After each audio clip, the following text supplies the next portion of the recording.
There is a particular kind of silence that settles over a room when a man who has spent his whole life working with his hands finally stops and looks back at what those hands built.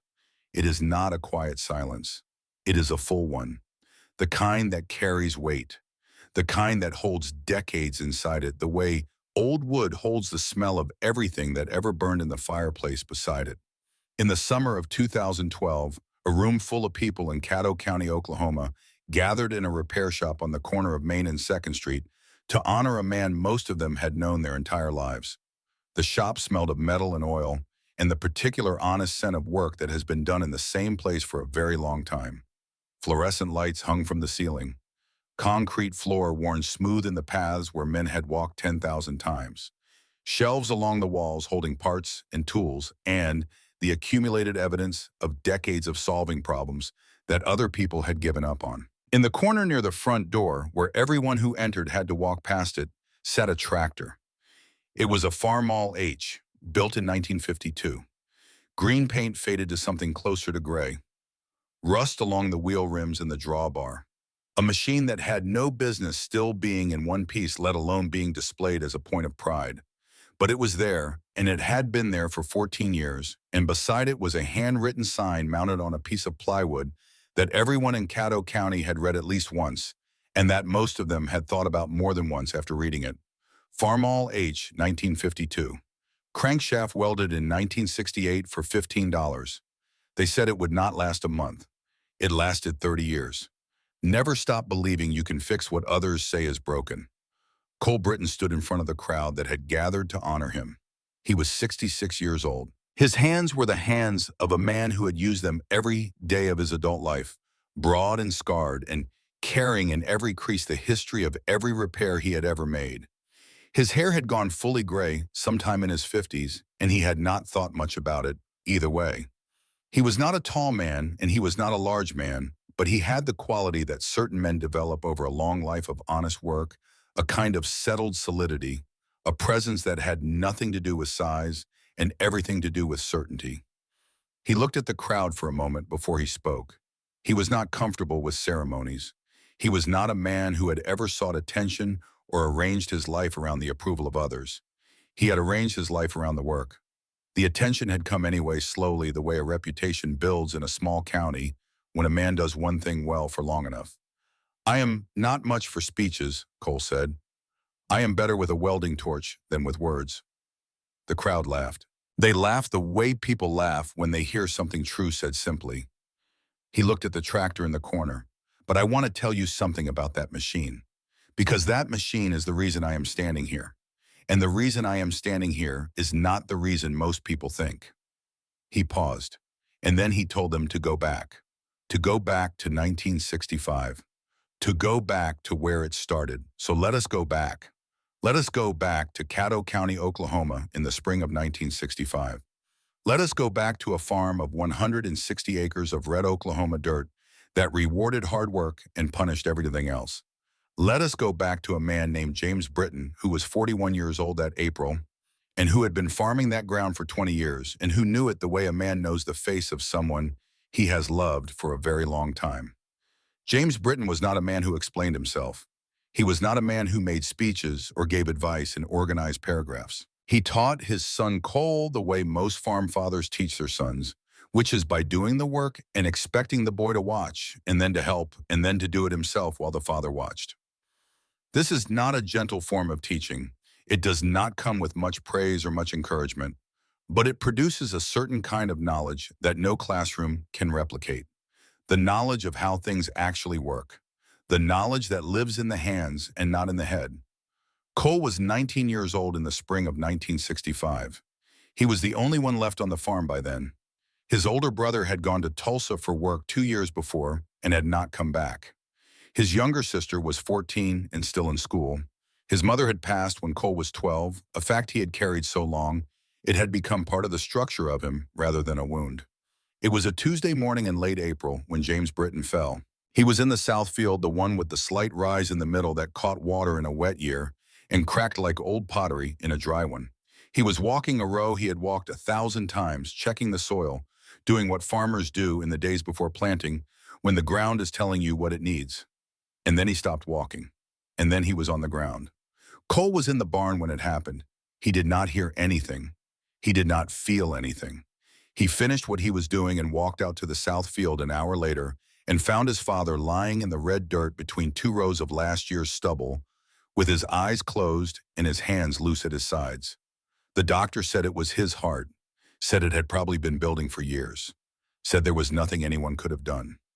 Cole stood in the hospital corridor and heard these words and understood them and felt under the shock of them the particular cold weight of what they meant for the farm. The planting was 3 weeks away. The ground needed to be prepared. The equipment needed to be checked. 160 acres did not stop needing attention because the man who had always given it that attention was gone. He buried his father on a Saturday in the same small cemetery where his mother was buried on the east edge of the property where a stand of post oaks had grown for 100 years. His brother drove up from Tulsa for the funeral and left Sunday afternoon. His sister went back to school on Monday. And Cole climbed onto the Farmall H on Monday morning and went back to work. Not because he did not grieve. He did grieve. He grieved the way men who do not have time to stop grieving do it in the early mornings before the work started, and in the evenings after it ended, in the space between consciousness and sleep, where a man cannot control what surfaces. He grieved for years. He is grieving still in the way that does not diminish, but simply becomes part of the landscape of a life.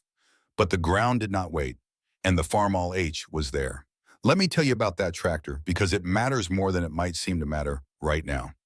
James Britton had bought the Farmall H in 1952. He had driven to the implement dealer in Elmore, the town 12 miles away, and paid cash for it. It was not new when he bought it. It was 4 years old and had belonged to a farmer 2 counties over who had upgraded to something larger. James had walked around it twice, started the engine, listened for 2 minutes, and bought it. It was not a complicated machine. The Farmall H was a row crop tractor built for the kind of all-around farm work that a small operation needed. It was not the most powerful tractor Oliver made or the most advanced machine available in 1952, but it was honest. It was built the way things were built in that era, with the assumption that the man who owned it would maintain it himself, would understand it himself, would fix it himself when it needed fixing. James maintained it the way he maintained everything. Carefully, without drama, he changed the oil when it needed changing and greased what needed greasing and replaced what wore out, and treated the machine with the practical respect of a man who understood that his livelihood depended on it running. Cole had learned to drive on that tractor. He had been 8 years old the first time James put him on the seat and showed him the clutch and the throttle and the gear shift. He had driven it with James walking alongside for one pass down the field. Then James had gone back to what he was doing and trusted the boy to figure it out, because that was how James taught things. By the time Cole was 12, he could work the Farmall H through most field conditions without supervision. By the time he was 16, he could do most of the basic maintenance himself. By the time he was 19 and suddenly the only person responsible for 160 acres and one aging tractor, he knew the machine the way you know something you have grown up alongside, not as a collection of parts and systems, a presence, as something with a voice that told you when it was working right and when it was not. Now let me tell you about the skill that saved everything, because it did not come from James Britton and it did not come from the farm. In high school, while other boys were occupied with the things high school boys are occupied with, Cole had spent his free periods in the shop class.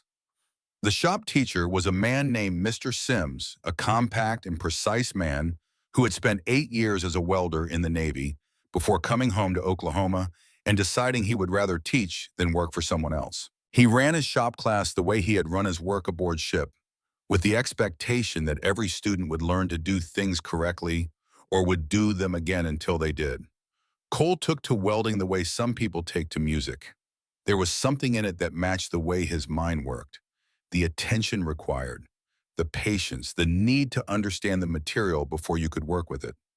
Mr. Sims noticed this and gave Cole harder problems and harder problems still. Metal talks to you if you are willing to listen, Mr. Sims told him once.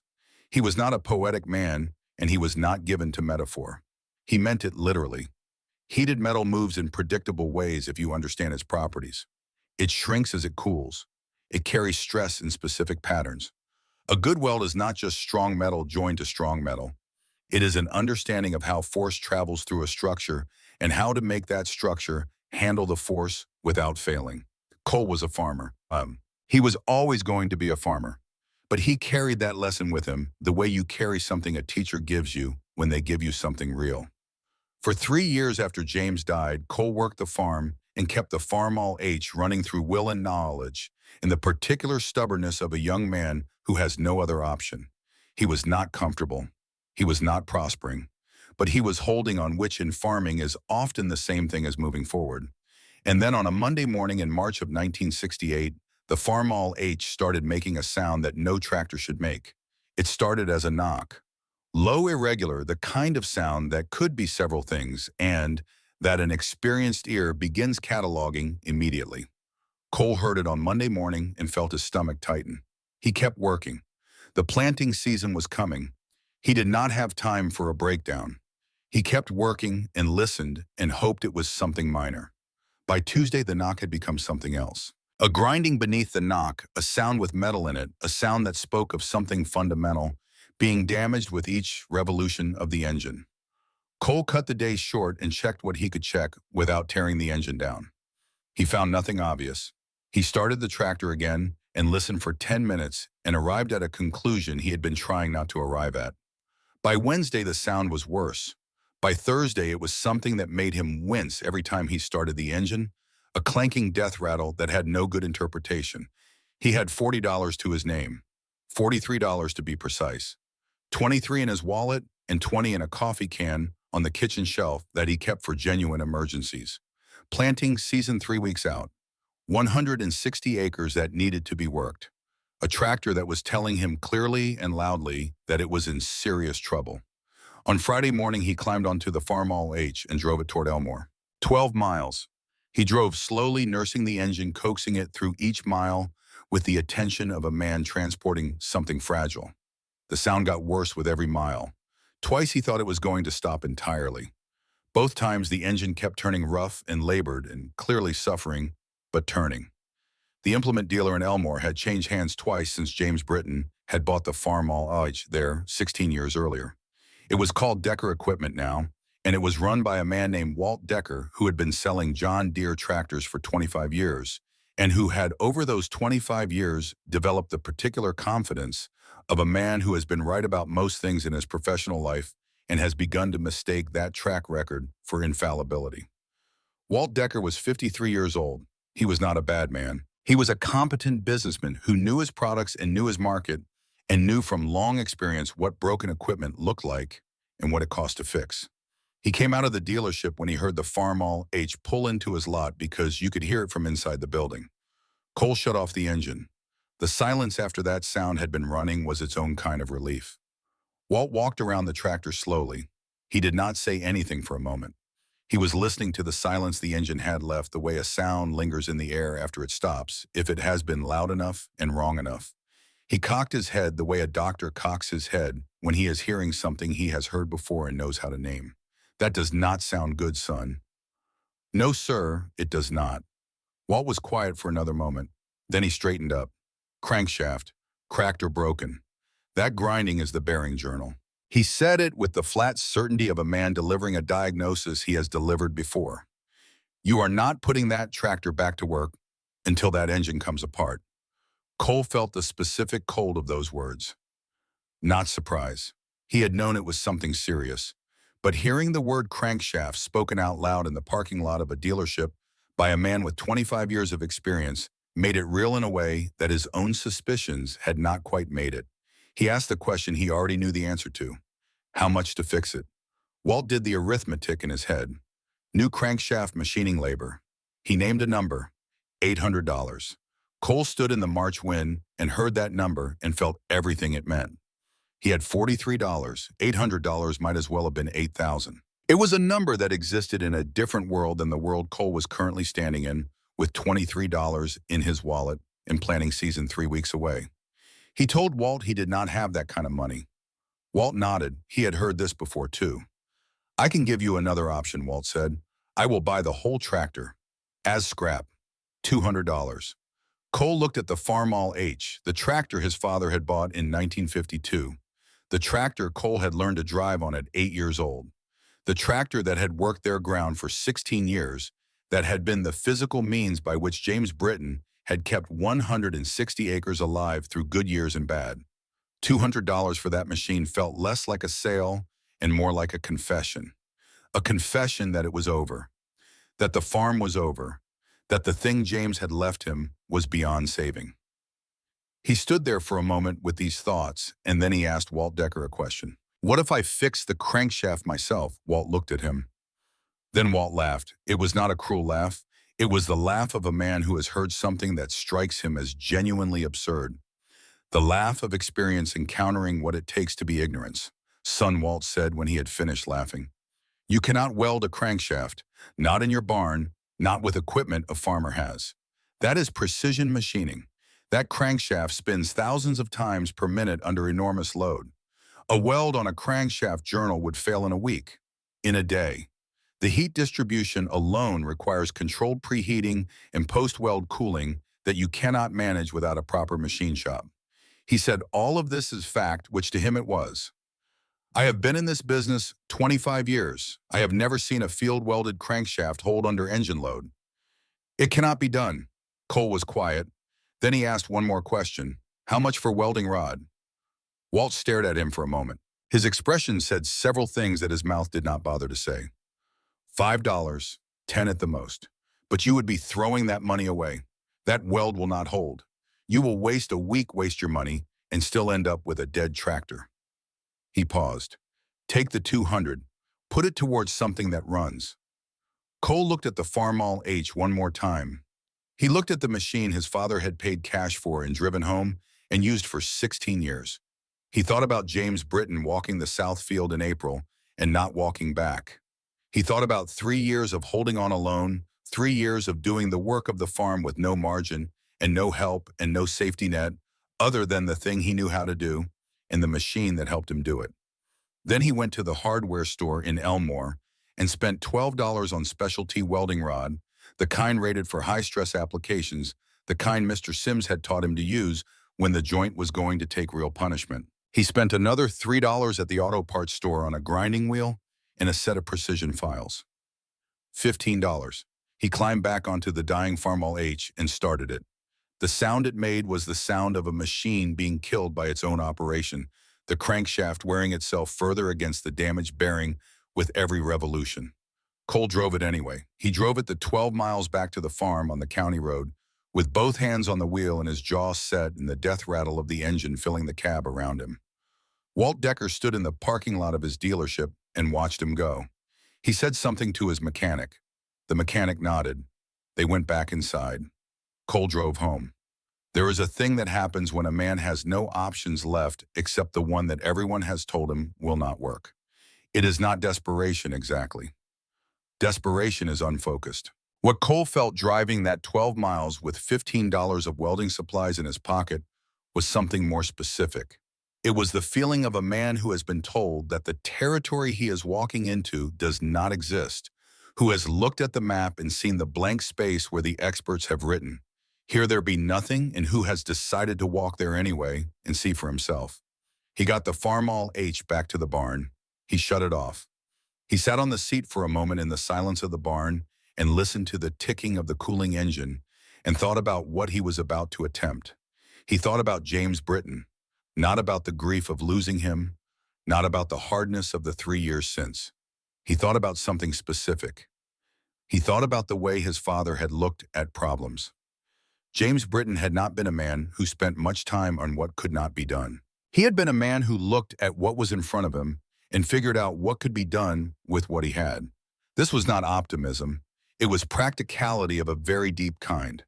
The practicality of a man who has farmed the same ground for 20 years and has learned that the ground does not respond to worry, but it does respond to work. Cole got off the tractor and went to find his tools. Monday was disassembly. He had never fully torn down an engine before. He had done partial work, had replaced components, had gotten into the top end of this engine more than once for valve work. But the crankshaft was at the bottom of everything. To get to it meant taking apart most of what sat above it. He worked slowly and carefully, setting each piece in order on the workbench so he would know where it went when the time came to put it back together. He could not afford to lose a bolt. He could not afford to break something else. By Tuesday morning, he had the crankshaft on the bench. He looked at the damage in the light of the work lamp he had hung over the bench. The crack was a hairline fracture running across one of the main bearing journals, exactly the place where the stress of the engine's operation concentrated itself with every rotation. Walt had been right about what it was. What he had been wrong about, or at least what he had not known, was what Cole knew about how to address it. A standard weld would fail. Walt was correct about that too. You could not simply run a bead of metal across a crankshaft journal and expect it to survive the forces it would face in operation. The heat of welding would create stress concentrations in the surrounding metal. The different rates of cooling would introduce new fracture points. The geometry of the journal had to be preserved within tolerances tight enough that the bearing could still function correctly. Cole had learned all of this from Mr. Sims, not specifically about crankshafts, but about the principles that governed any high-stress welded joint in any rotating or reciprocating application. Mr. Sims had made him understand not the procedures, but the reasons behind the procedures, the why of every step. Not just preheat the metal before welding, but why preheating distributes the thermal stress of the weld zone across a larger area and prevents the sharp temperature gradients that cause cracking. Cole sat at the bench with the crankshaft in front of him for a long time. He turned it over in his hands. He looked at the fracture from every angle. He thought about the forces that would act on this joint when the engine ran. He thought about what Mr. Sims had said about listening to the metal. Then he began. He ground out the crack, first widening it into a V-shape that would give the weld material something to bond to something to fill. This was careful work done with the precision files and the grinding wheel, removing as little material as possible while creating a geometry that would accept the weld properly. He worked for 2 hours on the preparation. Then he built the small electric furnace he had rigged from a metal box and a heating element, and he began to preheat the crankshaft.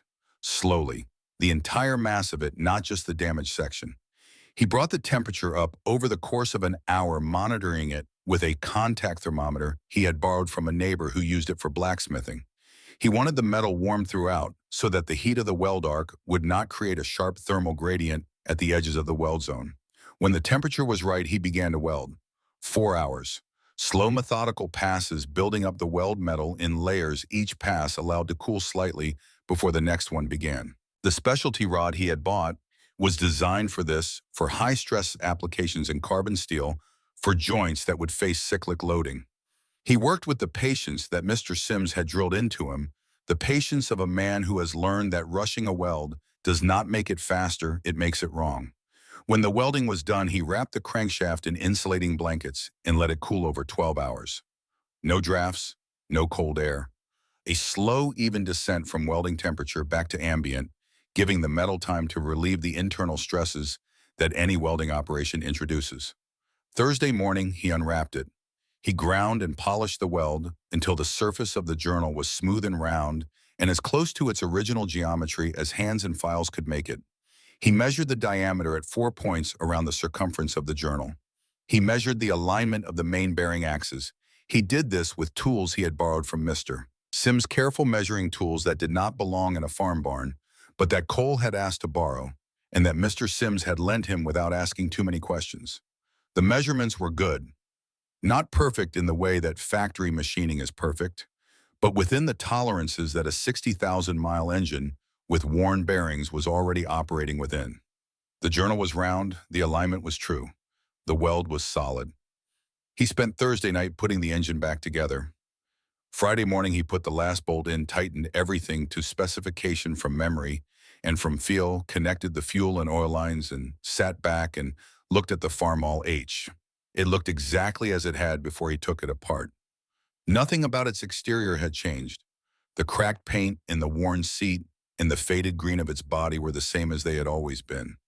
But inside, in the place that Walt Decker had pronounced dead, something had been remade. Cole wiped his hands on a rag. He looked at the tractor for a moment. Then he climbed up onto the seat and set the throttle and pushed the choke and turned the key. The engine turned over. It did not catch immediately. It turned over twice, 3 times, the starter laboring against the compression of an engine that had been fully disassembled and reassembled, and that had not run in 5 days. On the fourth crank it caught. It ran rough for the first 30 seconds, burning off residual assembly, lubricant finding its rhythm, the oil pressure building, and the temperature climbing toward operating range. Cole sat on the seat and listened with every bit of attention he had. He was not listening for the sound he wanted to hear. He was listening for the sound he was afraid to hear, the grinding, the knock, the evidence that the weld had not held, or that the geometry was wrong, or that Walt Decker had been right after all. He heard nothing wrong. The engine idled. Rough at first, then smoother as the temperature came up, and the tolerances closed, and everything found its proper relationship to everything else. The oil pressure gauge came up to normal. The temperature gauge climbed to normal. The sound was the sound of an engine running. Cole let it idle for an hour. He sat on the seat in the barn, and he listened to that engine for a full hour, and he did not hear one thing that concerned him. Then he drove the Farmall H out of the barn and around the barnyard and out to the south field and back. Then he parked it and shut it off and sat in the sudden quiet. $15. 4 days. The crankshaft that Walt Decker had said could not be repaired was repaired. The tractor that Walt Decker had offered $200 for as scrap was running. Planting season was still 2 weeks away, and the Farmall H was ready for it. Cole climbed down from the seat. He stood beside the machine in the afternoon light, the same south field visible through the open barn door, the same red Oklahoma dirt that James Britton had farmed for 20 years and that Cole had been farming alone for 3. He was 22 years old.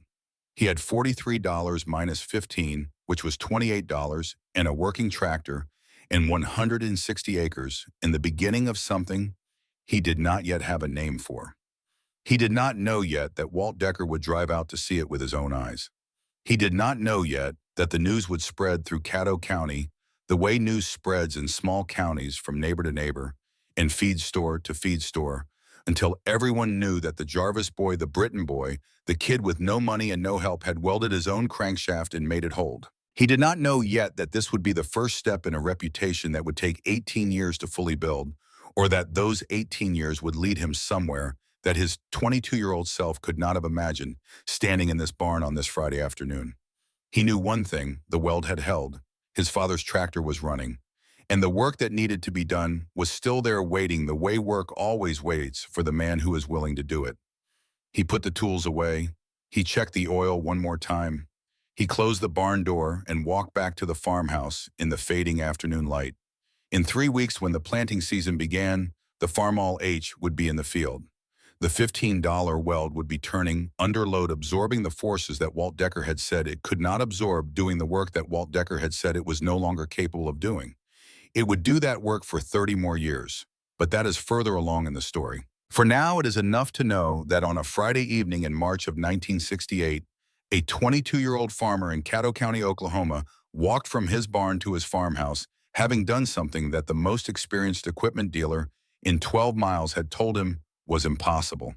He had not done it to prove anything to Walt Decker. He had not done it to prove anything to anyone. He had done it because the tractor needed to run, and he knew how to make it run, and the only alternative was to accept someone else's conclusion about what was possible, and accepting other people's conclusions about what was possible had never come naturally to Cole Britton. His father had not raised him that way.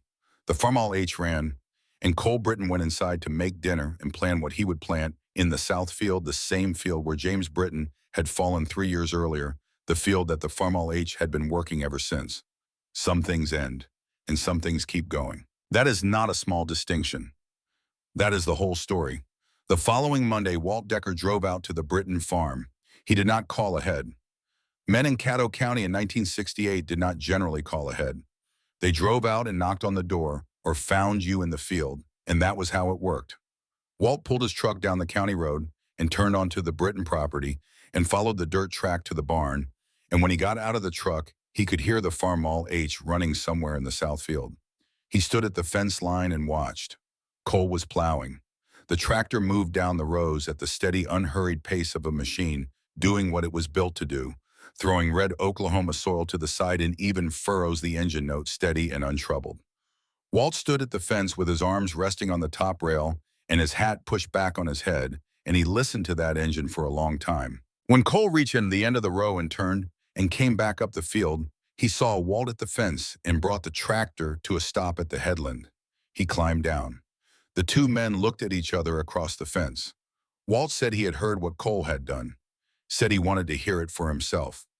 Cole started the engine again and stepped back.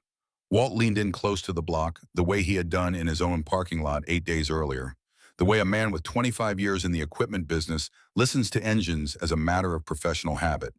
He listened for a full minute. Then he straightened up and looked at Cole with an expression that had several things in it and that Cole would remember for a long time. "I would not have believed it," Walt said, "if I was not hearing it myself." Cole did not say anything. Walt shook his head slowly. "That well will not last," he said. He said it the way a man says something he believes but is no longer entirely certain of. "The stress will crack it again. Could be a month, could be a year, but it will crack." Cole looked at the tractor, then at Walt. "Then I will weld it again," he said. Walt looked at him for a moment. Then he did something that surprised Cole. He laughed. Not the laugh from the parking lot, not the laugh of a man who has heard something absurd and wants the room to know he has heard something absurd. This was a different laugh, shorter, something in it that was closer to acknowledgement than amusement. He got in his truck and drove back to Elmore. Cole watched him go. Then he got back on the Farmall H and finished the row. That conversation was the last time Walt Decker spoke to Cole Britton for 18 years. Now let me tell you about those 18 years, because those 18 years are where the real story lives. They do not look dramatic from the outside those years. They do not have the shape of a story that announces itself. They look like work. They look like a young man farming his ground and slowly, season by season, building something that he did not have a blueprint for and that nobody had told him to build. They look like the kind of life that does not appear in newspapers and does not get celebrated until much later, if it gets celebrated at all. But those years were the foundation of everything. And to understand what happened in April of 1986, you have to understand what Cole Britton did between 1968 and 1986 and why he did it and what it cost him and what it gave him in return. The planting season of 1968 went well. The Farmall H ran through it without complaint. Cole planted his crop and tended it and harvested it and sold it at the elevator in Elmore and paid his bills and put what was left over in the coffee can and started over. The weld held through the summer, through the fall, through the following spring. By the end of 1969, Cole had stopped thinking about the weld as something that might fail and had started thinking about it as something that had worked. This is a different mental state. It changes how you approach a problem. When Cole had done the repair in that March barn in 1968, he had been working against a deadline, against poverty, against the verdict of a man with 25 years of experience. He had worked with the urgency of someone who has no alternative. By 1969, he had the information that urgency had been producing. The weld worked, the crankshaft worked, the tractor ran.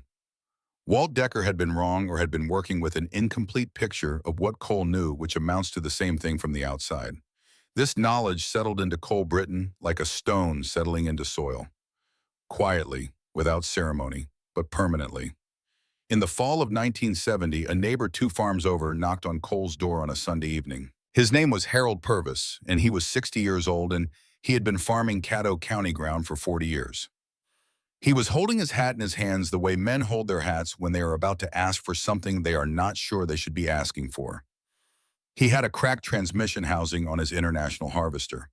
The dealer in Elmore had told him it needed to be replaced. The replacement part was $300 plus labor. Harold did not have $300. Harold had heard what Cole had done with the Farmall H crankshaft. Cole told him to bring the tractor over. He spent 2 evenings on it. The transmission housing was cast iron, which was different from the steel of a crankshaft journal, and cast iron had its own rules about preheating and weld rod selection and cooling rates. Cole knew these rules from shop class and from the reading he had been doing in his spare time. The technical manuals and metallurgy texts he had ordered from a supplier in Oklahoma City, and that sat on the shelf in the barn between the parts catalogs. The weld held. Harold Purvis drove his international harvester home and used it for another 8 years without trouble. Word travels in a county the way water travels in flat ground. It finds every low spot. It gets into places you did not expect it to get into. By the spring of 1971, Cole had fixed 3 pieces of equipment for neighbors. By the fall of 1972, he had fixed 11. He was not charging much. These were his neighbors, men and women who were as close to the edge financially as he was, who could not afford the dealer's prices, and who had heard that the Britain boy could fix things. He charged enough to cover his materials and a little for his time. Not enough to get rich, enough to justify the hours. But the hours were not a hardship to him. This is important to understand about Cole Britton. The repair work was not a sacrifice he made for his neighbors, or a burden he carried because someone had to carry it. It was something he was genuinely good at, something that engaged the same part of him that had spent free periods in Mr. Sims's shop class, while other boys were outside, something that gave him the specific satisfaction of a man doing the thing he does best. He had a gift for diagnosis. This is not a common gift, and it is not one that can be fully taught. It is the ability to listen to a machine and hear not just what it is doing wrong, but why it is doing it wrong, to trace a symptom back to its cause through the chain of mechanical cause and effect. Some people have this with engines. Some people have it with electrical systems. Some people have it with hydraulics. Cole had it with all of them. By 1973, his barn had a proper welding setup, not new equipment. Nothing Cole Britton bought in those years was new, but a professional quality welder purchased from an estate sale a lathe that had come from a closed machine shop in Anadarko, a drill press, a parts washer. All of it used, all of it repaired by Cole's own hands before it could be used for repairing other things. The barn had become a workshop. The farm was still the farm. The crops still went in the ground every spring and came out every fall. But the workshop was becoming something parallel to the farm, something that ran alongside the planting and the harvesting and the spraying and the tilling. Junkyard Cole. That was what they started calling him around 1974. He heard it first from a man who brought him a broken hydraulic cylinder and mentioned without any apparent awareness that Cole might find it worth considering that he had heard about Junkyard Cole from a farmer in the next county who had heard about him from someone else. The name had started as an insult somewhere in its history. Cole could imagine the mouth it had first come out of some farmer who thought that a man who fixed junk instead of buying new was himself a kind of junk, a relic of an older and lesser way of doing things. But names do not stay the property of the people who coined them. They go out into the world, and the world decides what to do with them. By the time the name reached Cole directly, it had already made the journey from insult to description to something approaching a badge of honor. If your equipment was broken and the dealer said it could not be fixed, you took it to Junkyard Cole. This was the sentence the name had become attached to. That sentence was worth more than any advertisement Cole Britton could have written for himself. By 1975, people were driving 50 miles to bring him things. Let me pause here and tell you something about what this cost, because it costs things that do not show up in the ledger of hours worked and dollars earned. Cole was 29 years old in 1975. He was working his farm and running his repair business and doing both of these things essentially alone. He had a small circle of neighbors who helped when help was genuinely needed, the way farm country communities have always operated, a reciprocal arrangement built on the understanding that everyone's need would come around eventually. But the daily work was his. The decisions were his. The responsibility was his. He did not marry. This is not because he was indifferent to the idea. There had been a woman in the early 70s, a school teacher in Elmore named Patricia Hanks, who had a quiet and steady quality that Cole admired and that seemed to admire something in him in return. They had spent a year in each other's company, and Cole had thought about the future in ways he had not thought about it before. But the farm and the shop between them did not leave much room for a life that required presence. And Patricia Hanks was not a woman who wanted to compete with machinery for a man's attention, and Cole had not been able to find a way to argue that she should have to. She married a dentist in 1974 and moved to Lawton. Cole worked through the following winter and did not speak about it and kept working. This is the kind of thing those 18 years contained, not just the work, the life that was shaped around the work, the choices that were made and the choices that were foreclosed. Cole Britton built something real and valuable in those 18 years. He also built it at the cost of other things that were real and valuable. This is not unique to Cole Britton. It is the cost of most things worth building. But it is worth naming because the men who heard his story later, the men in their 60s who came to the 2012 ceremony and listened to him speak, they understood this part without being told. They had made their own versions of these trades, and they knew the arithmetic. Now let me tell you about Walt Decker during those same years because the two stories were running parallel to each other and they were heading toward the same point from opposite directions. The 1970s were the best years Walt Decker had ever had in the equipment business. The farm economy was running hot, commodity prices were high, the federal government was encouraging farmers to plant fence to fence to expand to produce as much as the ground could give. Credit was easy, banks were eager. A farmer could walk into Decker Equipment and drive away on a brand new John Deere with nothing down and a payment plan that looked at 1970s commodity prices entirely manageable. Walt sold more tractors in 5 years in the 70s than he had in the previous 15 combined. New machines rolled off his lot every week. He expanded the dealership. He hired more staff. He built a new service bay. He drove a new truck every 2 years, and he wore a new hat every season, and he believed with the confidence of a man whose judgment has been confirmed by results that he understood how this business worked and how it would always work. He told his customers what he had always told them. Old equipment was a liability. New equipment was an investment. Technology was advancing. The machine you had was costing you money every day you kept it. The new model was more efficient. The new model would pay for itself. His customers listened. They traded in their paid-off machines for new ones. They signed financing agreements that stretched 5 and 7 years into a future that looked from the vantage point of 1975 and 1977 and 1978 like a future of continued prosperity. They signed because Walt said to sign. Walt said to sign because he believed what he was saying.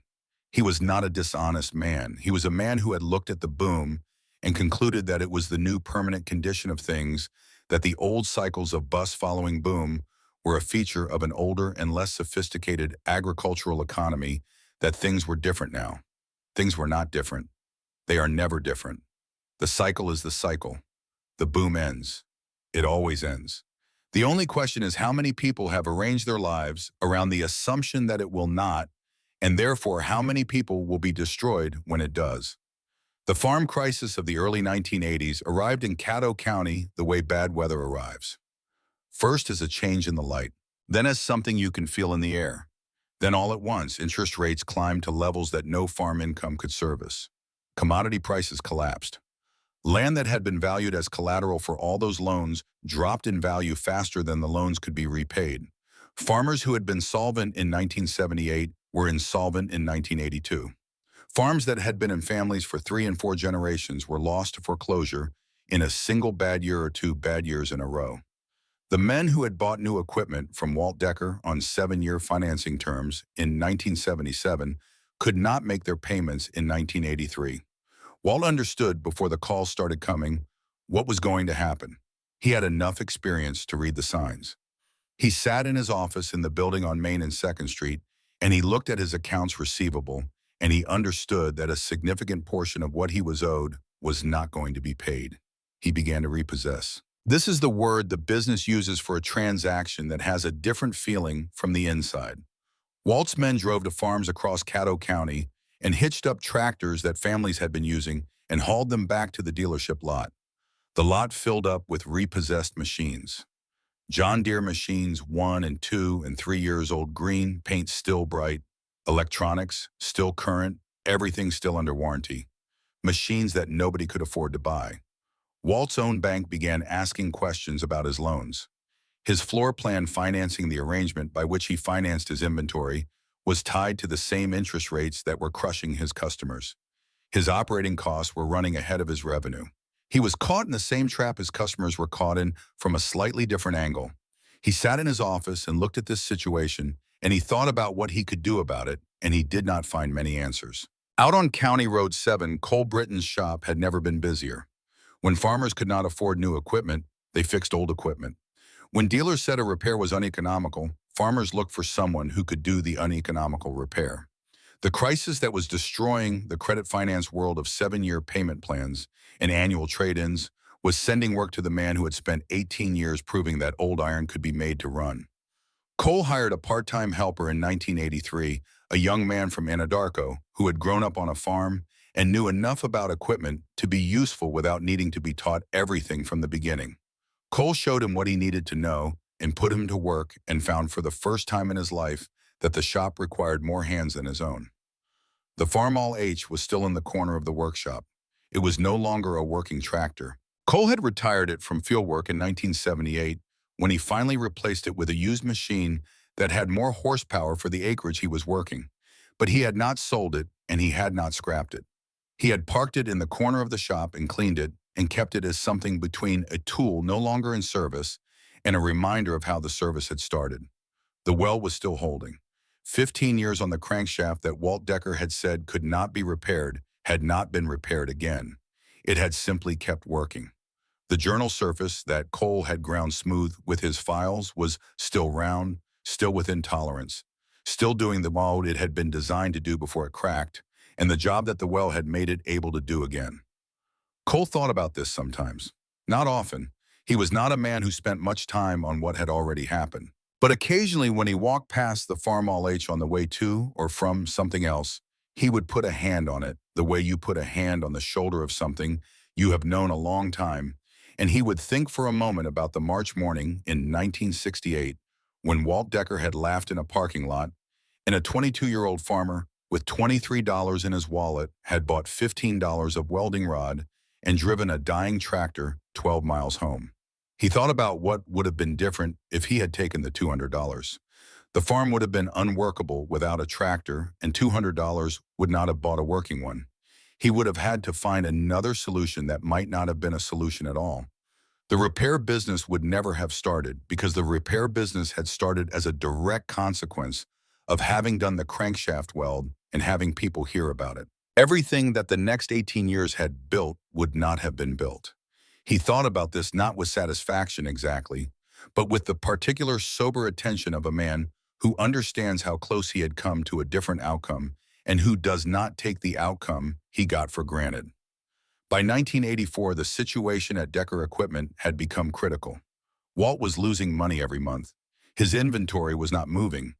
His repossessed machines were depreciating on his lot. His bank had moved from asking questions to making statements. The kind of statements that have deadlines attached to them. Walt made the rounds that year that men in his situation make. He talked to lawyers and accountants and other dealers and anyone who might have a solution he had not thought of. He did not find a solution. What he found was confirmation of what he already knew, which was that the business was not going to survive and that the question was no longer whether but when and on what terms. He spent 1985 managing the end of it, reducing inventory, settling what debts could be settled, preparing the books for what was coming. He had been in that building for 25 years. He had built his professional life in those walls. The John Deere signs above the door had been there so long they felt like part of the architecture. In early 1986, the bank foreclosed. The auction was scheduled for a Saturday in April. Cole Britton heard about it the way he heard about most things from a neighbor who mentioned it in passing, not because he thought Cole would be particularly interested, but because it was the kind of news that circulated in a county, the end of a business that had been part of the landscape for a generation. Cole thought about it for 2 days. He did not talk to anyone about what he was thinking. He went about his work in the shop and came in at the end of each day and ate dinner and sat at the kitchen table with a cup of coffee and thought about the building on Main and 2nd Street in Elmore, the building where he had stood in the parking lot with $23 in his pocket and heard a man with 25 years of experience tell him his options were $200 or $800 and that a third option did not exist.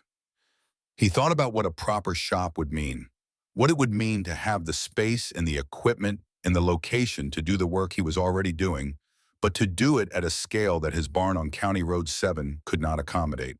He had been turning away work for 2 years because he simply did not have the room for it. He had a list of farmers in 4 counties who needed repairs done and who had been waiting months for him to have time and space. He thought about what he had saved. 18 years of repair work at prices that his neighbors could afford, which were not high prices, but 18 years of them adds up in a way that surprises people who have not watched a man live without debt for 18 years. He had never borrowed money. He had never bought new when used would do.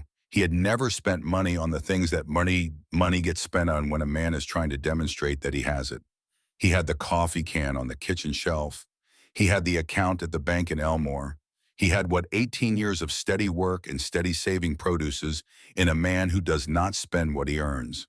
He drove to Elmore on a Thursday and sat down with his banker and had a specific conversation about specific numbers. Then he drove home and sat at the kitchen table with his coffee and did arithmetic on a piece of paper until the arithmetic said what he needed it to say. The auction was on a Saturday. Cole arrived early. He parked his truck in the lot, the same lot where the Farmall H had sat on a March morning 18 years ago making its death rattle while Walt Decker listed the options and laughed at the third one. Cole stood in the lot for a moment before he went inside. He was not performing anything. He was not savoring anything. He was just a man standing in a parking lot on a Saturday morning in April, taking a moment before going in to do what he had come to do. The crowd inside was smaller than it should have been. This was the nature of the times. The people who might have bid were themselves in various stages of financial difficulty. The crisis that had taken Decker equipment had taken pieces of most of the people in the room as well. The auctioneer worked through the inventory first. Tools and equipment and shop fixtures and the remaining John Deere inventory, newer machines repossessed from farms that could no longer make their payments. Everything went for fractions of what it had been worth 3 years earlier. The room was quiet in the way rooms are quiet when people are watching the end of something. The building came up last. The auctioneer named an opening bid. Several hands went up without conviction, men testing the watermen who thought they might want the building if they could get it cheaply enough. The bidding moved in increments of $2,000 and $3,000, slow and cautious. None of the bidders fully committed. Cole waited. He waited until the bidding had narrowed to 2 men and had reached a number that told him both men were approaching the edge of what they would pay. Then he raised his hand. He named a number $10,000 above where the bidding stood. The room went quiet in a different way. The 2 men who had been bidding looked at Cole. The rest of the room looked at Cole. They knew who he was. Junkyard Cole, the man on County Road 7. The man who had been fixing what could not be fixed for 18 years. They looked at him and they did the arithmetic that the room was doing collectively. The arithmetic of how much a man can save in 18 years if he lives the way Cole Britton had lived. And the arithmetic came out to a number that made the room understand that the bidding was over. Both men lowered their hands. The auctioneer looked around the room. He asked if there were other bids. The room was silent. He brought the gavel down. Sold to Cole Britton for $82,000. Cole walked to the front table and signed the paperwork. His pen moved across the documents with the steady, unhurried motion of a man who has made a decision and is now simply completing the steps that the decision requires. He was almost done signing when he became aware of someone standing at his elbow. He knew who it was before he looked up. He knew from the quality of the presence from something in the air beside him. He finished signing and set down the pen and looked up. Walt Decker was 71 years old. He was smaller than Cole remembered, which was the effect that time has on men who have lost what they spent their lives building. He was dressed neatly as he had always dressed neatly, but the neatness had the quality of a habit maintained for its own sake, rather than as a performance of prosperity. His eyes were the eyes of a man who has had time to think and who has not found the thinking comfortable. The 2 men looked at each other for a moment. Cole Walt said, "Walt." Walt looked at the paperwork on the table. He looked at the building around them, the walls he had worked within for 25 years, the service bays visible through the interior door. He looked back at Cole. "I suppose you are feeling pretty good right now," Walt said. He did not say it with any particular sharpness. He said it the way a man says something when he is trying to locate the right tone for a conversation he knows he deserves to have. Cole thought about the question. He thought about the parking lot in 1968 and the $43 and the $15 welding rod and the 12 miles home. He thought about the 4 days in the barn and the engine catching on the 4th crank and Walt's face at the fence line 8 days later when he heard the tractor running. He thought about 18 years of early mornings and late evenings and the slow accumulation of a thing that Walt Decker had not thought was possible. "No, sir," Cole said. "I am not." Walt looked at him. "I remember standing in your parking lot," Cole said. "I remember what it felt like to have a broken tractor and $23 and to hear someone tell me my only options were $800 or $200. He paused. I do not wish that feeling on anyone. Walt was quiet for a long moment. The room around them had mostly emptied. The auctioneer was packing up. Outside, people were loading what they had bought into their trucks and trailers. That well, Walt said finally.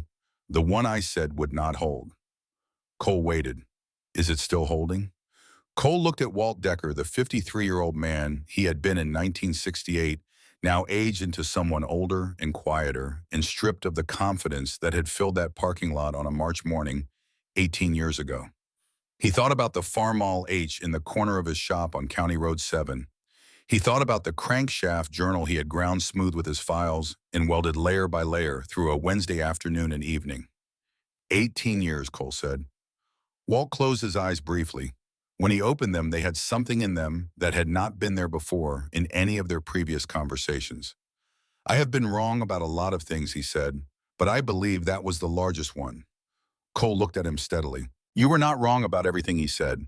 You were right that a regular weld would not hold. You were right that it required precision. He paused. You just did not know that I had learned the precision. Walt was quiet. You gave me something, Cole said. When you laughed in that parking lot, he said it without bitterness, as a statement of fact the way Cole Britton said most things. You gave me a reason that had nothing to do with money or practicality or even whether it would work. You gave me a reason that was just about proving something that needed to be proved. Walt looked at the floor for a moment. Cole extended his hand. No hard feelings, he said. I mean that exactly. Walt looked at the hand, then he took it. They shook hands in the building that had changed owners that morning, in the room where 25 years of Walt Decker's professional life had just been auctioned off at fractions of its value in the county, where Junkyard Cole had spent 18 years fixing what the dealer said could not be fixed. Cole held the handshake for a moment. Then he asked a question. Can you start Monday? Walt looked at him. I spent 25 years learning about tractors and equipment and how to run a shop, Cole said. That knowledge is still in you. There is a phone that is going to need answering and paperwork that is going to need doing, and customers who are going to need someone who knows what he is talking about. Walt was very still for a moment. Then he said he could start Monday. Cole picked up his copy of the paperwork and folded it and put it in his shirt pocket. He walked toward the door of the building that was now his building, the building on Main and 2nd Street in Elmore, Oklahoma, the building where a 22-year-old farmer had been laughed at for suggesting that a crankshaft could be welded. He walked past the service bays and the parts room and the front counter. He walked through the main door and out into the April morning. He stood in the parking lot, the same gravel, the same position relative to the door. He had stood in this exact spot 18 years earlier with a dying tractor behind him and $15 of welding rod in his hand and a decision in front of him. He stood there for a moment and let the morning be what it was. Then he walked to his truck and drove back to County Road 7 to get the rest of his equipment ready for the move. There was work to do. There was always work to do. And now, for the first time in 18 years, there was a proper place to do it. Britton Repair opened on the first Monday of June 1986. Cole took down the John Deere signs himself. He did it on a Sunday afternoon the day before the shop opened, climbing the ladder in the quiet of a closed building and removing the green and yellow placards that had hung above the door for 25 years. He set them against the wall by the dumpster without ceremony. They were not his signs. The building was his now, but those signs belonged to a different version of what this place had been, and Cole Britton had never been a man who kept things around that no longer served a purpose. He had a sign made by a man in Anadarko who did commercial lettering. Simple, black letters on a white background. Britton Repair. We fix what dealers won't. He mounted it above the door himself on Sunday evening, standing on the ladder in the last light of the day, and when he climbed down and stood back and looked at it, he felt something that he did not have a precise word for. Not pride exactly. Something quieter than pride. The recognition of a thing arriving at its right place after a long journey. Walt Decker was there at 7 Monday morning. He was dressed as he had always dressed, neatly, with a pressed shirt and his hat on straight, and he stood at the front counter with the particular careful attention of a man who is doing something he has never done before, which was working in a space he used to own for a man he used to dismiss. Cole showed him the phone system and the filing and the appointment book. He showed him the parts inventory and how it was organized, and the system he had developed over 18 years for tracking what came in and what went out and what was owed.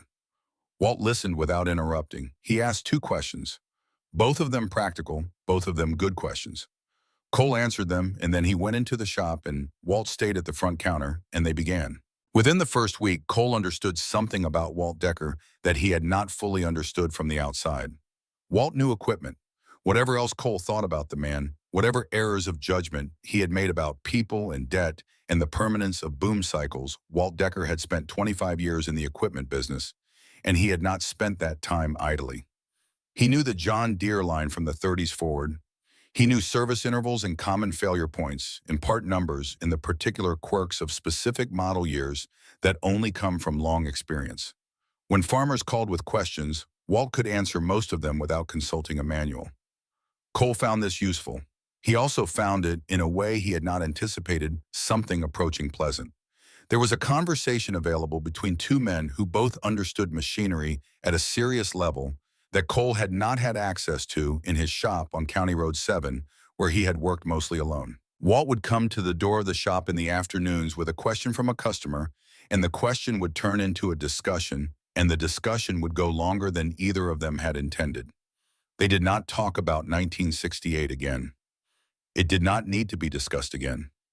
It had been discussed once in the building on the day of the auction, and what needed to be said had been said. What remained between them now was not friendship exactly, and was not the relationship of employer and employee exactly. It was something that men who have had a serious disagreement about something important and have resolved it honestly sometimes arrive at a kind of mutual recognition that does not require much language. Walt worked at Britton Repair for 5 years. He retired in 1991 at the age of 76.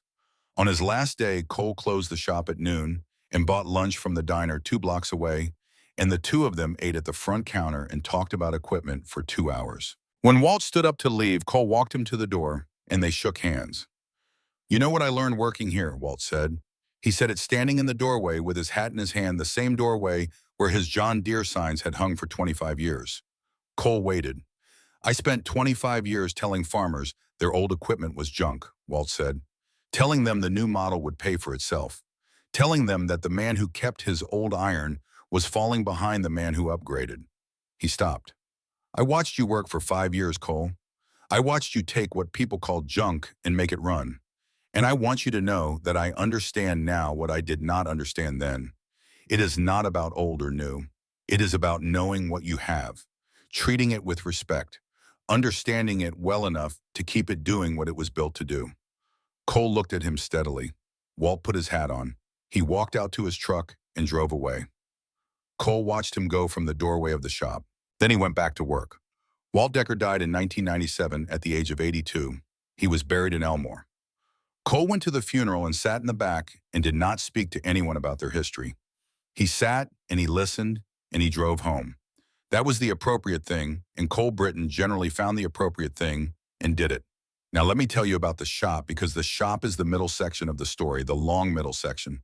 The part that does not have a single dramatic moment, but that is built out of thousands of ordinary moments, each of which was in its own way the same story told at a smaller scale. Britton Repair became what Cole had understood it could become when he stood in the parking lot the Sunday evening after the auction and looked at his sign above the door. It became the place in 4 counties where you took what could not be fixed anywhere else. It became the address attached to the sentence that Junkyard Cole had been attached to for 18 years. The sentence that said, "If you need it done and nobody else will do it, go to Britton." The farm crisis that had destroyed Walt Decker had not destroyed the need for repair. It had increased the need for repair. The farmers who had survived the crisis had survived it in part by extending the life of their equipment past every point that the dealer said was reasonable. They had survived it by bringing their machines to Cole Britton and saying, "Here is what I have, here is what it needs." And Cole saying, "Let me look at it," and then looking at it and finding a way. He hired 2 full-time mechanics in the first year. He hired a third in 1989. He hired a parts specialist in 1991 when the parts inventory had grown to the point that managing it was itself a full-time job. None of these people were people Cole had recruited. They were people who had heard about the shop and come to him and stood at the front counter and said they wanted to work there. Cole had a method of interviewing prospective mechanics that became something of a local legend. He would take the applicant into the shop and show them something broken and ask them what they thought was wrong with it.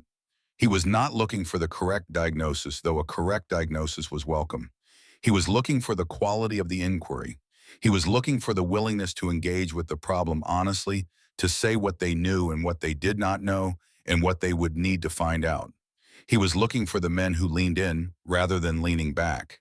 He found several such men over the years. He taught them what he knew the way Mr. Sims had taught him what he knew, not by giving lectures but by working alongside them and letting them watch and then letting them try and then watching while they tried. He corrected what needed correcting and praised what deserved praise, though he was sparing with both because he had found that sparing praise meant more than constant praise, and that correction delivered precisely was more useful than correction delivered frequently. The shop developed a reputation for something specific beyond the general reputation for fixing difficult things. It developed a reputation for honesty about what could and could not be done. Cole had seen enough of the equipment business from the outside to know what it looked like when a shop told a customer what the customer wanted to hear rather than what was true.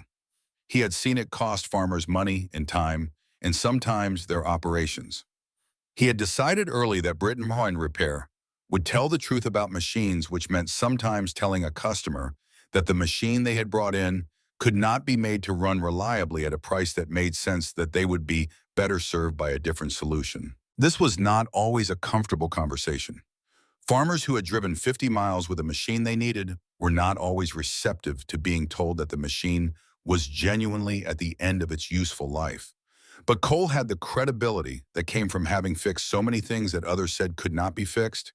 And when he said something could not be fixed, people believed him, and they were right to believe him because he was not telling them it could not be fixed because he did not want to do the work. He was telling them because it was true. The Farmall H moved to the new shop in June of 1986, transported on the same flatbed trailer that Cole had used for equipment moves over the years.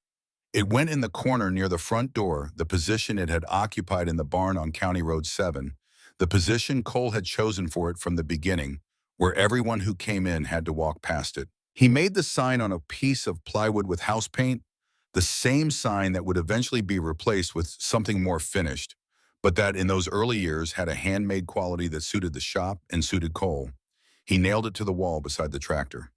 Farmall H, 1952, crankshaft welded in 1968 for $15. They said it would not last a month. It lasted 30 years. Never stop believing you can fix what others say is broken. Farmers read it, they stood in front of it and read it, and some of them asked about it, and Cole would tell the story briefly without embellishment the way he told most things. Some of them already knew the story. Some of them were hearing it for the first time. Either way, the tractor was there, and the sign was there, and together they said something about the shop and the man who ran it that no advertisement could have said as clearly. The Farmall H ran until 1998, not in the fields. Cole had retired it from fieldwork 20 years earlier, but he started it periodically every few months to keep the seals from drying out and the fuel system from gumming up. He started it the way you check on something you are responsible for, not because you expect it to have a problem, but because checking is part of the responsibility. In the fall of 1998, he started it and it ran for 15 minutes and then it stopped and would not start again.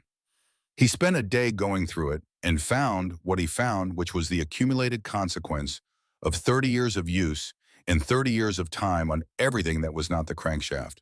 The rings were worn beyond specification. The valves were seating poorly. The fuel system had developed problems in multiple places simultaneously. The machine was, as Walt Decker had said, in a different context about a different problem 30 years earlier, at the end of what reasonable repair could address. This time, Walt was right. Cole sat on the seat of the Farmall H for a while after he had finished the assessment. He sat on the same iron seat he had sat on as a boy with James Britton walking alongside. He sat on it and he put his hands on the steering wheel and he looked at the shop around him, the shop that this machine had made possible in ways that went far beyond the mechanical. He thought about the crankshaft. He thought about the March morning in 1968 and the 4 days in the barn, and the engine catching on the fourth crank on a Friday afternoon. He thought about 30 years. He thought about what his father had left him and what he had done with it and what it had become. He climbed down. He did not scrap the tractor.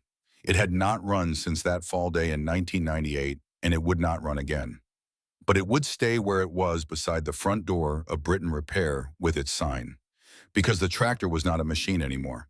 It had not been only a machine for a long time. It was the physical evidence of a thing that was true. It was proof in iron and steel and a $15 weld that had lasted 30 years that the world contains more possibilities than the experts will tell you about. Cole Britton retired in 2008. He was 62 years old.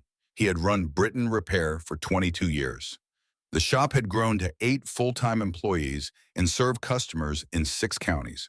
It occupied the original building that had been Decker Equipment and an addition that Cole had built in 1994 when the original space was no longer sufficient. His son Reed had been working in the shop since he was 16. Let me tell you about Reed Britton because he is the continuation of the thing, the proof that what a man builds with his life does not have to end when the man steps back from it. Reed was born in 1972, 6 years after James Britton died, 4 years after the crankshaft weld. His mother was a woman named Louise Garrett, whom Cole had met at a farm auction in 1970 and married in 1971, a quiet and practical woman who had grown up on a farm herself and who understood what it meant to be married to a man whose work was also his vocation. They had 2 children. Reed was the older. His sister Clara was 3 years younger and had gone to Oklahoma State for agriculture and was farming ground in the Texas Panhandle with her husband. Reed had his father's hands. This is not a metaphor. His hands looked like Cole's hands, broad across the palm with the same architecture of tendons and the same quality of stillness when they were at rest. He had learned to weld at 12 the way Cole had arranged for him to learn not in a shop class but in the Britton Repair shop on Saturday mornings when the week's work was done and Cole had time to teach. Cole had taught him the way Mr. Sims had taught Cole, which was to say he had taught him the principles rather than the procedures. He had taught him why metal behaves as it does under heat and stress. He had taught him how to listen to a machine. He had taught him the patience that good welding requires, the patience that cannot be rushed without being destroyed. Reed had not gone to college. This had been a conversation between them when Reed was 17, a conversation that Cole had approached carefully because he understood that what he thought was right was not automatically what was right. He had told Reed that if Reed wanted to go to college, the money was there and the support was there, and there was no expectation that he would come back to the shop. He had told Reed that the shop would find its way regardless of what Reed chose. Reed had said he wanted to work in the shop. Cole had not expressed relief or pleasure, though he felt both. He had said that if that was what Reed wanted, then they should talk about what that would mean and what it would require and what Reed needed to learn that he had not yet learned. And they had that conversation, and then they had many more conversations over many years, and Reed learned what he needed to learn. And by the time Cole retired in 2008, Reed had been running the day-to-day operations of Britton Repair for 4 years. The retirement was not abrupt. Cole did not clear out his desk and hand over the keys on a Friday afternoon. He moved back from the center of things gradually the way a man does when he trusts what he is moving back from. He came in 3 days a week for the first year, then 2 days, then 1. Then he came in when something came in that Reed wanted a second opinion on, which was less often than Reed might have asked for it and more often than Cole expected. He farmed his ground on County Road 7, the same 160 acres that James Britton had farmed and that Cole had farmed since he was 19 years old. He had never sold it. Through all the years of the shop, through all the years when the shop had been the center of his working life, the farm had remained. He kept it not because it was economically central to his life, but because it was the ground his father had stood on, and the ground his father had fallen on, and the ground that the Farm Mall H had worked for 16 years before it came to the shop. He worked that ground in his retirement the way James Britton had worked it, with the practical attention of a man who understands what the land requires. He was not as young as he had been. His back had opinions about long days that his back had not had when he was 22. But he knew the work, and the work was available to him, and doing it gave him the particular satisfaction that working land gives to people who have worked it long enough to know it. On a Tuesday morning in the summer of 2012, Reed called him at the farm. There is a situation here, Reed said. He said it in the tone that Cole had learned to recognize over the years, the tone that meant something has happened that is outside the ordinary run of things. Cole drove to the shop. The situation was a letter from the Caddo County Historical Society informing Britton Repair that they intended to honor Cole Britton at a ceremony to be held in August, that they would be presenting him with a formal recognition of his contribution to the county over more than 4 decades, and that they hoped he would be willing to say a few words. Cole read the letter standing at the front counter. Then he put it down and looked at Reed. Reed was smiling in the way of a man who knew his father well enough to know the letter was going to produce discomfort and who found this mildly entertaining. "I told them you would come," Reed said. Cole picked up the letter again. He read it a second time. "I am not much for speeches," he said. "I know," Reed said. "I told them that too. They said a few words is all they need." Cole looked at the Farm Mall H in the corner by the door. He looked at the sign beside it. He had repainted the sign 3 times over the years, always in the same house paint, always with the same words because the words were right and he had not found a reason to change them. He put the letter in his shirt pocket. "All right," he said, and he walked through the door into the shop to look at what needed looking at. The ceremony was held on a Saturday afternoon in August of 2012. The room was full in a way that Cole had not anticipated, and that made him uncomfortable in the way that Cole Britton was always made uncomfortable by large amounts of attention directed at him at once. He was 66 years old. His hair was the gray it had been for a decade. His hands were his hands. Reed stood at the back of the room with his arms crossed in the specific expression of a son who is proud of his father and is trying not to make it too obvious. The Historical Society president spoke first. She was a woman in her 50s who had grown up in Caddo County and who clearly had done her homework, who knew the chronology and the specifics, and who told the story in a way that Cole found accurate, which was not always his experience when other people told his story. Then they called Cole to the front. He stood at the front of the room and looked at the people gathered there. He saw old farmers he had known for 40 years, men whose equipment he had repaired and re-repaired over decades. He saw younger farmers who had grown up hearing about junkyard coal and who had become Britton Repair customers in their own right. He saw neighbors and friends and people from the county whose names he knew and whose lives had intersected with his in the various ways that lives intersect in a place where people stay. He saw Reed at the back of the room. He looked at the Farm Mall H in the corner. "I am not much for speeches," he said. "I am better with a welding torch than with words." The room laughed. He waited for the laughter to settle. "But I want to tell you something about that tractor," he said, "because the reason I am standing here has everything to do with that machine and what it taught me. And what it taught me is not what most people think." He paused. "In March of 1968, I drove that tractor to the equipment dealer in Elmore with a cracked crankshaft and $23 in my pocket. The man there told me my options were $800 to fix it or $200 for scrap. He told me I could not weld a crankshaft in my barn. He told me that if I tried, I would waste my time and my money and end up with the same dead tractor." Cole looked at the room. He was right about almost everything he said. He was right that a standard weld would not hold. He was right that it required precision and proper technique. He was right that most people in my position could not have done it. He paused again. What he did not know was what I knew. He did not know that a shop teacher named Sims had spent 3 years teaching me that metal talks to you if you are willing to listen. He did not know that I had spent those 3 years listening. He made a judgment about what was possible based on what he could see. What he could see was a 22-year-old farmer with $23 and a dead tractor. What he could not see was what I knew. Cole looked at his hands for a moment. "I want to say something about that," he said, "about being told something is impossible. Because every person in this room has been told something is impossible. Every person in this room has been laughed at for thinking they could do something that someone with more credentials or more experience or more certainty said could not be done." He looked up. "The people who laugh do not know what you know," he said. "They know what they know. They have made judgments based on what they have seen, and most of what they have seen is other people giving up, other people accepting the verdict, other people walking away when they are told to walk away. They have not seen you. They do not know what is in you.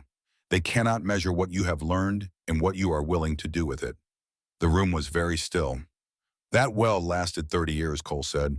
Not because I was smarter than the dealer, not because I had better equipment, because I refused to accept that the limit he saw was the limit that existed. I looked at that cracked crankshaft and I saw something fixable. He looked at it and saw scrap. The difference was not in the metal. The difference was in what we each believed was possible. He looked at the Farmall H one more time. My father bought that tractor in 1952, he said. He paid cash for it. He used it for 18 years. He fell down in the south field of our farm in April of 1965, and he did not get back up. And 2 weeks later, I was on that tractor trying to figure out how to keep going without him. 3 years after that, someone told me the tractor was dead. I disagreed. I disagreed with $15 worth of welding rod and 4 days in a cold barn and everything Mr. Sims had ever taught me. He stopped for a moment. My father never saw the shop, he said. He never saw what came out of that $15 weld. But the tractor he bought in 1952 is the reason the shop exists. The tractor he maintained and cared for is the machine I refused to sell for $200. Everything that came after that, the 18 years on County Road 7, the building in Elmore, the farmers in 6 counties who brought us what nobody else would fix, all of it, traces back to one morning in March of 1968 when I bought $15 of welding rod instead of accepting someone else's conclusion about what was possible. Cole looked at Reed at the back of the room. My son runs this shop now, he said. He learned to weld on a Saturday morning when he was 12 years old. He learned the same things I learned, that metal talks to you if you are willing to listen, that patience is not a virtue in welding. It is a requirement, that the difference between a weld that holds and a weld that fails is the difference between understanding the metal and just heating it up and hoping. He paused. The tractor will stay where it is, Cole said. As long as there is a Britain repair, that tractor will be by the front door, where everyone who comes in has to walk past it. Not because it is valuable, it is not valuable. Not because it is beautiful, it is not beautiful. But because it is proof, it is physical proof that the distance between what is possible and what other people say is possible is a distance you can cross if you know your craft and refuse to accept the verdict. He looked at the room one last time. The next time someone tells you something cannot be done, he said, remember that tractor? Remember $15 in 4 days and a weld that was supposed to last a month. Remember that the people who tell you something is impossible are usually telling you something true about their own limits, not yours. He stepped back from the front of the room. The applause was the kind that starts in one part of a room and builds until the room is doing one thing together. Old farmers clapped with the particular deliberate emphasis of men for whom applause is not a casual gesture. Younger people stood. Reed at the back of the room uncrossed his arms. The Historical Society presented Cole with a plaque. Brass on a piece of walnut, not oak, because the Historical Society had made it, and the Historical Society had used what they had. Cole held it and looked at it and thanked the woman who handed it to him, and found that his voice required a moment to be fully reliable. He put the plaque on the mantel at the farmhouse on County Road 7, between a photograph of James Britton standing beside the Farmall H in what looked like the summer of 1963, and a photograph of Cole himself on the same tractor at what was probably 1966, a year after James died, a year into the work of farming alone. 3 photographs and a plaque on a mantel in a farmhouse in Caddo County, Oklahoma. The evidence of a life in the order it had been lived. Reed Britton is 52 years old now. He has run Britton Repair for more than 15 years. He has hired people the way his father hired people, looking for the quality of the inquiry, looking for the men and women who lean in rather than leaning back. He has turned away work that could not honestly be done, and he has done work that other shops said was beyond doing, and the ratio of those 2 categories is roughly what it was when Cole was running the shop, which is to say mostly the second kind. He starts the Farmall H twice a year, not to use it. The Farmall H will not be used again. But Reed learned from his father, and his father had learned from watching how things that are not maintained become things that cannot be maintained. And so twice a year, Reed drains the old fuel and puts in fresh and checks the oil in the coolant and starts the engine and lets it run for 20 minutes in the shop while the customers who are waiting look at it and read the sign. Some of them ask about it. Reed tells the story the way Cole told it, without embellishment, in the order the events happen. The crankshaft and the $23 and the $15 of welding rod and the 4 days in the barn and the engine catching on the fourth crank. He tells it the way it was told to him, which is to say as a fact, as something that happened, as the specific origin point of the specific place they are all standing in. His daughter Mara is 14 years old. She has been in the shop since she could walk. She has her great-grandfather's hands, or so Reed says, and whether or not that is literally true, it is true that she has the quality of attention that those hands represent. She does not yet weld. Reed is teaching her the principles first, the way Cole taught him, the why before the how, the understanding before the procedure. Metal talks to you if you are willing to listen. She is willing to listen. Reed can see it in the way she stands beside a machine that is being diagnosed, the way she is quiet while it is running, the way her eyes are somewhere between the machine and whatever is inside her own head, where she is sorting the information the machine is giving her. He does not tell her this yet. He lets her find it herself. That is how it gets found. Cole Britton is 78 years old. He still farms his ground on County Road 7, though he does not do the heavy work himself anymore. He has a neighbor's grandson who comes and does the things that require the physical capacity of someone younger, and Cole supervises and makes decisions and does the parts of the work that have more to do with knowledge than strength, which turn out to be most of the important parts. He comes to the shop once a month. He sits at the front counter for an hour or two and talks to Reed and whoever else is around. He does not offer advice unless it is asked for. He watches. He listens to the sounds coming from the shop bays the way he has always listened to the sounds of machinery, sorting what he hears into categories without consciously deciding to sort it. Every time he comes in, he walks past the Farmall H. He always stops for a moment. Not long, a few seconds. He puts his hand on it the way you put a hand on the shoulder of something that has been with you for a very long time. The faded paint and the worn iron and the cracked rubber of the old seat. The exhaust stack that once had baling wire holding it on and now has a proper clamp. The same clamp Cole put on in the barn the night after the 1987 fair, the night after the Oliver had done what it did, and he had come home and cleaned the machine and replaced the wire with something that would last. No, that is a different story. That is Earl Briggs and the Oliver 88 in Millbrook County, and the other thing that happened in August of that same decade in the other corner of the country, where old irons said something true about new machines and the men who ran them. This story is Cole Britton. This story is Caddo County and $15 in 30 years. He puts his hand on the Farmall H, and he thinks about James Britton in the Southfield. He thinks about the March morning in 1968. He thinks about what it felt like to drive 12 miles on a dying tractor with $15 of welding rod in his pocket and a decision that had not yet been tested but that he was going to test regardless. He thinks about what Walt Decker said in the doorway on his last day of work. It is not about old or new. It is about knowing what you have. Cole thinks that is true. He thinks it is true about machines and about other things as well, about the knowledge a man carries and whether he has the patience to use it. About the ground a man farms and whether he is willing to stay with it through the bad years. About the things a father leaves a son and whether the son understands what he has been given. He takes his hand off the tractor. He says something to Reed, if Reed is nearby, something practical about the work, and then he walks out through the front door of Britton Repair onto Main Street in Elmore, Oklahoma, and gets in his truck and drives back to County Road 7. The shop is behind him. The tractor is behind him. The sign is above the door. Britton Repair. We fix what dealers won't.